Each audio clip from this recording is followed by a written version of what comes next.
ચાલો ને થોડું મારા શહેર વડોદરા વિશે જાણીએ। આજે હું આવી ગઈ છું વડોદરા શહેરના રાવપુરા ટાવર પાસે આવેલ નવાબવાડા અથવા તો તેને નવાબ મંઝિલ તરીકે પણ 19મી સદીનું ઐતિહાસિક નિવાસસ્થાન તરીકે ઓળખવામાં આવે છે, જે 1816માં ગાયકવાડ શાસકો માટે તકરાર ઉકેલવામાં મદદ કરનાર મુખ્ય વ્યક્તિ નવાબ કમાલુદ્દીનને આપવામાં આવ્યું હતું। તે એક સમયે સત્તાનું સ્થાન હતું, જેમાં ગુનાહિત કેસ માટે નિવાસ સંસ્થા અને કોર્ટ બંને તરીકે કાર્ય થતું હતું।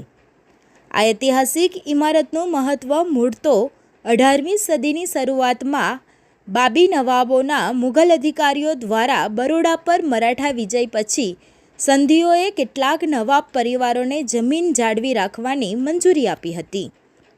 નવાબ કલામુદ્દીનને એક મુખ્ય વ્યક્તિ કાઝી સૈયદ નુરુદ્દીન હુસૈન ખાન અને મૂળ એજન્ટ તરીકે સેવા આપતા હતા, અને તેમના પુત્ર નવાબ કમાલુદ્દીનને સેનાપતિના બિરુદથી સન્માનિત કરવામાં આવ્યા હતા, અને રાવપુરાના તે સમયના જંગલ વિસ્તારમાં આ વાડા આપવામાં આવ્યા હતા। આ હવેલી જૂના શહેરમાં રહેણાંક વારસાનું એક મહત્વપૂર્ણ ઉદાહરણ છે, જેને ઘણીવાર નવાબ મંઝિલ અથવા તો નવાબ વાડા તરીકે પણ ઓળખવામાં આવી રહ્યું છે।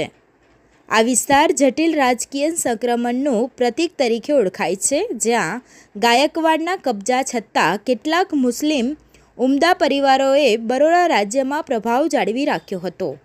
આજે આ સ્થળને એક વારસાગત રચના તરીકે ઓળખવામાં આવી રહ્યું છે, જે જૂના વડોદરાના બહુ સાંસ્કૃતિક ઇતિહાસનું પ્રતિનિધિત્વ કરી રહ્યું છે। તો તમે પણ વડોદરા શહેરમાં જો રહેતા હોવ તો જરૂરથી આ ઐતિહાસિક જગ્યાની મુલાકાત લેજો।